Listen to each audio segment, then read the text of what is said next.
Hello everyone, welcome back to athirasectalks. So today we are starting the revision classes for Vhse English. ഇന്നത്തെ topic നമ്മൾ പറഞ്ഞതുപോലെ തന്നെ module 1 poetry ആണ്. So module 1 poetry രണ്ട് videos ആയിരിക്കും ഉണ്ടാവുക. അതിന്റെ ഫസ്റ്റ് പാർട്ട് ആയിരിക്കും ഇന്ന്. സോ ഏതൊക്കെ ടോപ്പിക്സ് ആണ് ഈ ഒരു ഏരിയയിൽ ഇൻക്ലൂഡ് ചെയ്തേക്കുന്നതെന്ന് ചോദിച്ചാൽ ജോൺ ഡണ്ണിന്റെ പോയിട്രി, മിൽട്ടന്റെ poetry, then Dryden and Gray. ഇത്രയും ഏരിയാസ് ആയിരിക്കും ഈ ഒരു റിവിഷൻ ക്ലാസ്സിൽ കവർ ചെയ്യുക.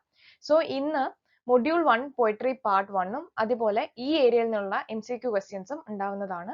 സോ ഇതിന്റെ സെക്കൻഡ് പാർട്ട് നാളെ, അതായത് sonnets, rape of the lock, then Robert ബേൺസിന്റെ പോം ആൻഡ് ദെൻ ബ്ലേക്ക്, ഇത്രയും കാര്യങ്ങൾ നാളെ നമ്മൾ കവർ ചെയ്യുന്നതായിരിക്കും. സോ നാളെ കൊണ്ട് മൊഡ്യൂൾ 1 പോയിട്രി കവർ ചെയ്യും. ഓക്കെ, അതുപോലെ തന്നെ നമ്മൾ റിവിഷൻ ക്ലാസ് സ്റ്റാർട്ട് ചെയ്യുന്നതിന് മുമ്പ് ഒരു കാര്യം കൂടെ പറയട്ടെ. കറക്റ്റ് പോയം, എക്സാക്ട് പോയം എല്ലാം, പാരഡൈസ് ലോസ്റ്റ് ഉൾപ്പെടെ എല്ലാ പോയത്തിന്റെയും ടെക്സ്റ്റ് കയ്യിൽ ഉണ്ടാവണം. അതുപോലെ ഓരോ ടെക്സ്റ്റും ഡീറ്റെയിൽഡ് ആയിട്ട് തന്നെ വായിച്ചിരിക്കുക. ഓരോ പോയത്തിന്റെ ഫസ്റ്റ് ലൈനും ലാസ്റ്റ് ലൈനും അതുപോലെ ആ പോയത്തിൽ വരുന്ന ഇമ്പോർട്ടൻസ് ലൈൻസ് ഏതൊക്കെയാണോ അതെല്ലാം കോട്ട് ചെയ്ത് എഴുതി വെച്ച് തന്നെ പഠിച്ചു പോവുക. സോ ഈ ഒരു വീഡിയോയിൽ ബാക്ക്ഗ്രൗണ്ട് ഡീറ്റെയിൽസും കാര്യങ്ങളായിരിക്കും നോക്കി പോവുക. പിന്നെ നമ്മുടെ MCQസിൽ പോയത്തിനുള്ളിൽ നിന്നുള്ള ക്വസ്റ്റ്യൻസും കൊട്ടേഷൻസും അതുപോലെ തന്നെ ഓരോ റൈറ്റേഴ്സിനെ പറ്റി മറ്റു റൈറ്റേഴ്സ് ക്രിറ്റിക്സ് പറഞ്ഞിട്ടുള്ള കമന്റ്സും എല്ലാം തന്നെ നമ്മുടെ MCQ സെഷനിൽ ആഡ് ചെയ്ത് പോവുകയായിരിക്കും. So MCQ plus revision classes ഒരു കംപ്ലീറ്റ് പാക്കേജ് ആയിരിക്കും എന്നാണ് ഞാൻ വിശ്വസിക്കുന്നത്. സോ നമുക്ക് ക്ലാസ്സിലേക്ക് കടക്കാം. The first one is about John Donne. He was born into a Roman Catholic family in 1572. And in 1519, he studied law, and during that time, he wrote satires and songs and sonnets. And these were mostly erotic poems. And he was educated at Oxford and Cambridge, but അദ്ദേഹം ഓക്സ്ഫോർഡിലും കാംബ്രിഡ്ജിലും പഠിച്ചിട്ടുണ്ടെങ്കിലും പക്ഷെ അവിടെ നിന്നൊന്നും degree earn ചെയ്തിട്ടില്ല, അദ്ദേഹം course complete ചെയ്തിട്ടില്ല. Okay, and he was appointed as secretary to Lord Keeper Sir Thomas Egerton, and in 1601 he eloped with the niece of Thomas Egerton and more. So ഈ ഒരു elopement കാരണം അദ്ദേഹത്തിന് സർവീസിൽ നിന്ന് dismissal കിട്ടുകയുണ്ടായി. And later he was converted to Anglican religion, and he became a member of parliament in 1601. He traveled to France, and there he met his patron Sir Robert Derry. And രണ്ട് വർഷം ഓർത്തിരിക്കുക, 1615 and 1625. 1615 he entered the Anglican Church, and 1625 he became the Dean of St. Paul's Cathedral, and he was the first great Anglican preacher. He favored and he wrote about both James I and Charles I, and he was a favorite of both these kings, and he died in 1631 at St. Paul's Cathedral. So actually ഇദ്ദേഹത്തിന്റെ മരണശേഷമാണ് songs and sonnets publish ചെയ്യുന്നത്, അതായത് പോസ്റ്റമസ് collection ആണ് songs and sonnets എന്ന് പറയുന്നത്. അത് 1633 അദ്ദേഹത്തിന്റെ മകനായിട്ടുള്ള John ആണ് publish ചെയ്തിരിക്കുന്നത്. Then talking about his works, he wrote plenty of works including prose poems, etc. So his important works include Songs and Sonnet, which was published posthumously in 1633, very important. Then Valediction Forbidding Mourning, Canonization. But his religious poem came after 1610, A Hymen to God the Father. Wife's death. This poem, A Hymen to God the Father, is about his wife's death in 1617. Then he wrote about two anniversaries that came in 1611 to 1612. The first anniversary is an anatomy of the world, and the second anniversary is about of the progress of the soul. And it was written to commemorate the death of Elizabeth Derry. ഓർത്തിരിക്കുക, ഈ Elizabeth ഡെറി ആരാന്ന് ചോദിച്ചു കഴിഞ്ഞാൽ 14-year-old daughter of Sir Robert Derry ആണ്. Okay, then he wrote Holy Sonnet. Holy Sonnet എന്ന് പറഞ്ഞു കഴിഞ്ഞാൽ അത് 19 sonnets ഉള്ള ഒരു സെറ്റ് ആണ്. And this work was dedicated to Magdalene Newport, mother of George Herbert and also patron of John Donne. Then he wrote prose works including Pseudo-Martyr, which was published in 1610, and in that work he criticized Catholicism. Ignatius his Conclave, which was published in 1611, it was his rough satire on Ignatius Loyola and Jesuits. Then he wrote Biotanthos, then essays in divinity, devotions upon emergent occasions, then death's duel or a consolation of the soul. Okay, so these many prose he had written. Talking about this poem, Batter My Heart, this poem is one of the sonnets included in his holy sonnets or meditative divine meditations or divine sonnets, and it was published posthumously after 2 years after his death, that is in 1633. Batter My Heart is sonnet number 14, and it was titled Batter My Heart 3% God. It was written in Petrarchan sonnet form, but ഈ ഒരു Petrarchan Sonet ഫോമിലാണ് ഇത് എഴുതിയിരിക്കുന്നതെങ്കിൽ പോലും നമുക്ക് Shakespearean ഇൻഫ്ലുവൻസും ഈ ഒരു സോണറ്റിൽ കാണാനായിട്ട് സാധിക്കും. And it is written in loose iambic pentameter lines. Rhyme scheme of the poem is ABBA, ABBA, CDD, CEE. And this poem is an appeal to God. And the setting of the poem is actually, it takes place in the speaker's mind, and the theme include morality, divine judgment, divine love, and humble penance.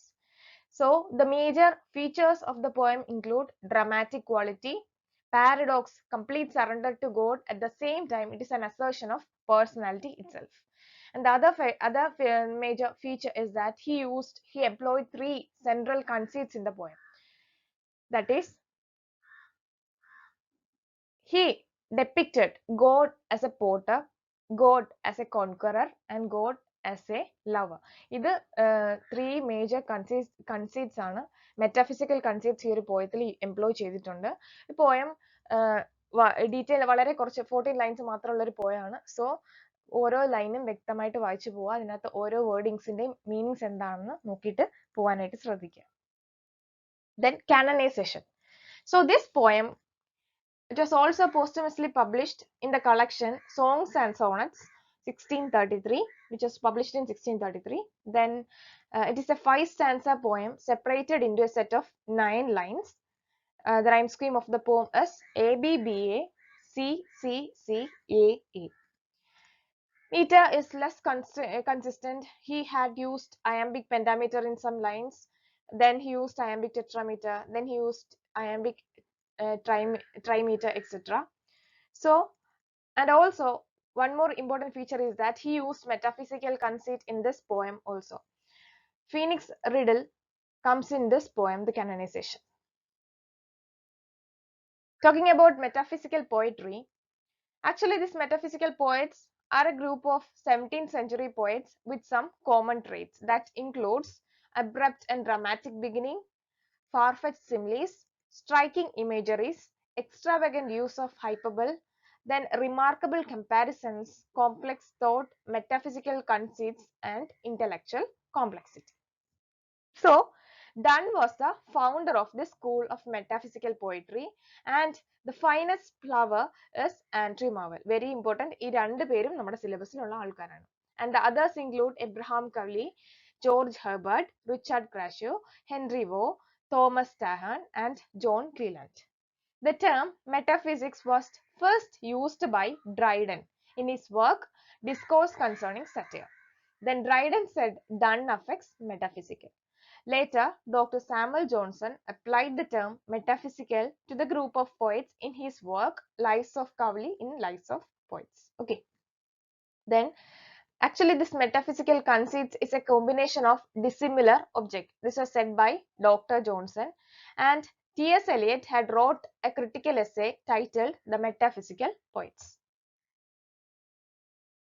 Now comes John Milton. He was an English poet, pamphleteer, historian, Puritan, and the representative of his age itself. He is a polyglot. He knows many languages, and he is also known as Lady of Christ. He was born 5 years after James I became the King of England, and he lived throughout a period of civil war. Then, during his period, there was the execution of King Charles I took place, the Republican rule of Oliver Cromwell, the restoration of monarchy. It was a time when politics and religion were intertwined. He was appointed as a Commonwealth Government Secretary for the Foreign Tongues in 1649. And after the execution of Charles I, this happened, and he became blind in 1652. He wrote public documents in Latin and poetry in English. He followed the classical masters, and that we can see through his works like Paradise Lost, then Lycidas, etc. He wrote pastoral poems in the beginning and considered himself as a future poet. He intended to write poetry in the form of an epic modeled on Homer, Virgil, and Spenser. His major works include Elegy Prima, then On the Morning of Christ's Nativity, Il Allegro, Il Penseroso, then Horton Poems, Arcades and Comas, Lycidas, Epitome Demonius, then Of Education, Divorce Tracts, Aeropagitica. Then his greatest poems include poems which was published in 1645. It's a collection. It was his first collection of poems. Then he wrote Paradise Lost in 1667. In 1674. ഈ 2 വർഷം കൊടുത്തേക്കുന്നത്. First he had published in 10 books and then he added 2 more to it. Okay, then Samson Against Us 1671, then Paradise Regained 1671, which was published along with Samson Against Us. Lycidas. Lycidas is actually a pastoral elegy which was written in 1637 and it appeared in 1638 collection entitled Gesta Eduardo King Naufrago. It was dedicated to Edward King. This Edward King was a friend of Milton at Cambridge, and he was drowned when his ship sank in the Irish Sea off the coast of Wales in August 1637. He republished the poem in 1645 collection Poems of Mr. John Milton. To this version added a brief preface to this poem. The poem has 193 lines which are irregularly rhymed. That is, he used iambic pentameter and iambic trimeter in this poem. So Lycidas was a shepherd in Virgil's Eclogue. Not only in Virgil's Eclogue, but Theocritus, in the work of Theocritus, we can see the name Lycidas. The name employed as a pastoral convention itself. Then key features of pastoral poetry include invocation of muse, expression of the shepherd's or poet's grief, praise of deceased, detailing of the effects of a specific death upon nature, poets' simultaneous acceptance of death's inevitability and hope for immortality. So all these features can be seen in this poem Lycidas also. So this Lycidas is a pastoral elegy. So ഈ ഒരു വർക്കിൽ കുറച്ച് terms നമുക്ക് മറ്റ് പല എന്താ പറയാ വർക്ക്സിൽ title ആയിട്ട് കാണാനായിട്ട് സാധിക്കും. So Thomas Wolfe look homeward angel എന്ന് പറഞ്ഞ അദ്ദേഹത്തിന്റെ നോവലിന്റെ ടൈറ്റിൽ ഈ ഒരു പോയത്തിൽ നിന്നാണ് എടുത്തിട്ടുള്ളത്. അതുപോലെ തന്നെ Howard spring fame is a spur, then John ബ്രൂണറിന്റെ the sheep look up, then John ബെറിമാന്റെ വാഷ് ഫോർ എവേ. സോ ഇതെല്ലാം ഈ ഒരു പോയത്തിൽ നിന്ന് എടുത്തിട്ടുള്ള ടൈറ്റിൽ ആണെന്ന് ഓർത്തിരിക്കും. Then Paradise Lost. It's actually an epic poem in blank verse. The first version, which was published in 1673, and during that time it was only of 10 books with over 10,000 lines of verse. And the second version followed in 1674. It is arranged in 12 books in the manner of Virgil's Aeneid. So the subject of Paradise Lost is of course fall of man, and its professed aim is to justify the ways of God to men. And this purpose is exactly stated in book 1 of Paradise Lost. The setting of the poem is actually heaven, hell, and paradise. This paradise is actually earth. Okay, it's not heaven, it's earth. The climax occurs Eve eats the forbidden fruit. So book 9 climax ആണ് ഇവിടെ പറഞ്ഞേക്കുന്നത്. Then book 9 opens with Milton's invocation. He must change his tone to tragic. അതായത് അതുവരെയും പറഞ്ഞുകൊണ്ടിരുന്ന കാര്യങ്ങളിൽ നിന്ന് വ്യത്യസ്തമായിട്ട് അദ്ദേഹം പറയാണ് ഹോമറിന്റെയും വിർജിലിന്റെയും ഏനിയഡിന്റെയും ഒക്കെ ഇലിയഡിന്റെയും ഒക്കെ തീമിൽ നിന്നും വളരെ ഡിഫറെന്റ് ആയിട്ട് അദ്ദേഹം ബാറ്റിലിനെ പറ്റിയോ ബ്ലഡ് ഷെഡിനെ പറ്റിയോ ഒന്നുമല്ല, but he is going to say something which is new, something which is glorious than the before themes എന്ന് പറഞ്ഞാണ് അദ്ദേഹം ഈ ഒരു പാരഡൈസ് ലോസ്റ്റ് ബുക്ക് നമ്പർ 9 തുടങ്ങുന്നത്. സോ അതുകൊണ്ട് തന്നെയാണ് ഈ ഒരു ബുക്ക് സ്പെഷ്യൽ ആയിട്ട് നമുക്ക് പഠിക്കാൻ സിലബസിൽ ഉണ്ടാവാനായിട്ട് കാരണം. Okay, then John Dryden. He was born in Puritan family in August 9, 1631 in Northamptonshire. Then he is a representative writer of the Restoration age. Then he is a poet, dramatist and prose writer. He was the first official poet laureate in 1668. He popularized heroic drama or restoration tragedy. He was known as the greatest man of literature, father of English criticism, the darling of the youth, and Cowley called him the darling of the youth. His resting place is Poet's Corner. His first published poem is Upon the Death of Lord Hastings, which is an elegy included in 1649 volume of verses. And his two great satires include FLECKNOE, then Medal, Absalom and Achitophil's satire on Shaftesbury, then Annus Mirabilis, Religio Laici, The Hind and the Panther, and Killigrew, then Alexander's Feast. FLECKNOE. Actually, the full title is FLECKNOE, or a satire upon the true blue Protestant poet T.S. Mac means son, so FLECKNOE means son of Flecknoe, son of Richard Flecknoe. Actually, this Richard Flecknoe is an Irish Roman Catholic priest and he is a dull poet. True blue means he is an extreme Whig. T.S. means Thomas Shadwell. And FLECKNOE is a lampoon on Shadwell. അതായത് ഇത് ഈ ഒരു പോം എന്ന് പറയുന്നത് നമുക്ക് ഒരു കാര്യം ഇവിടെ മനസ്സിലാക്കാൻ പറ്റും. അതായത് ഏറ്റവും അങ്ങേയറ്റം തോമസ് ഷാഡ്വെലിനെ ഡിഗ്രേഡ് ചെയ്യാനായിട്ട് കളിയാക്കാൻ വേണ്ടിയിട്ടാണ് ഡ്രൈഡൻ ഈ ഒരു പോം എഴുതിയേക്കുന്നത് എന്ന് നമുക്കറിയാം. പക്ഷെ ഇതിന് പിന്നിൽ കുറെ കാര്യങ്ങളുണ്ട്. അതായത് തോമസ് ഷാഡ്വെൽ എന്ന് പറഞ്ഞാൽ he's an advocate. He supported the poetry, അല്ലെങ്കിൽ he favored the poetry, favored the works of plays of Ben Jonson. Ben Jonsonന്റെ കോമഡി ഓഫ് ഹ്യൂമേഴ്സിനെയാണ് തോമസ് ഷാഡ്വെല് സപ്പോർട്ട് ചെയ്തിട്ടുള്ളത് എന്നുണ്ടെങ്കിൽ, നേരെ മറിച്ച് ഡ്രൈഡൻ ഫേവർ ചെയ്തേക്കുന്നത് ഷേക്സ്പിയറിന്റെ കോമഡി ഓഫ് വിറ്റിനെയാണ്. സോ അവർ തമ്മിൽ ആ ഒരു കാര്യത്തിൽ തന്നെ ഡിസഗ്രിമെന്റ് ഉണ്ട്. പിന്നെ ഇവരുടെ റിലീജിയൻ, ഒരാള് ആംഗ്ലിക്കനിസം ഫോളോ ചെയ്യുന്നെങ്കിൽ മറ്റേ ആള് പ്രൊട്ടസ്റ്റന്റിസം ആണ്, കാത്തലിക്. ഓക്കെ, ദെൻ അതുപോലെ തന്നെ ഈ തോമസ് ഷാഡ്വെല് പ്ലേജിയറിസം, അതായത് കുറെ ബെൻ ജോൺസന്റെ സ്റ്റൈൽ അതുപോലെ എടുത്ത് യൂസ് ചെയ്യാനായിട്ട് ശ്രമിക്കുന്നുണ്ട് എന്നൊക്കെ പറയുന്നുണ്ട്. ഓക്കെ, സോ അതിനൊക്കെ നല്ലതായിട്ട് എഗെയിൻസ്റ്റ് ആയിട്ടാണ് ആര് നിൽക്കുന്നത്, നമ്മുടെ ഡ്രൈഡൻ നിൽക്കുന്നത്. ഈ പറഞ്ഞ കാര്യങ്ങളൊന്നും തന്നെ ഡ്രൈഡന് അക്സെപ്റ്റ് ചെയ്യാനായിട്ട് പറ്റുന്ന കാര്യങ്ങളല്ല. സോ നല്ല ഒരു സ്ട്രേറ്റ് ഫോർവേഡ് ആയിട്ടുള്ള സെറ്ററിക് അറ്റാക്ക് തന്നെയാണ് FLECKNOE എന്ന് പറയുന്നത്. And it was written in heroic couplet. It's A mock heroic poem which was published in 1682.